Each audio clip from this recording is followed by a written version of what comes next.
Custom GPT is basically a personalized version of ChatGPT that you can tweak for a specific purpose or style. It lets you define instructions, give it a certain tone, or focus on particular tasks. Here's a step-by-step guide to create one. Access the Custom GPT feature. If you're using a platform like OpenAI's ChatGPT, there should be an option to create or customize a GPT in your account dashboard or settings.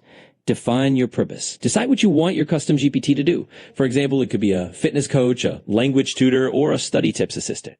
This will help you figure out what instructions to give it. Set up instructions and personality. You'll usually get a place to type in custom instructions. Here you can specify how you want it to respond, what tone it should have, and any particular details you want it to remember. Test and refine. Once you've set it up, you could test it out by having a few sample conversations. See how it responds and go back to tweak the instructions if needed until it behaves the way you want. And that's pretty much it. Once you're happy, you can start using your Custom GPT for whatever you designed it for.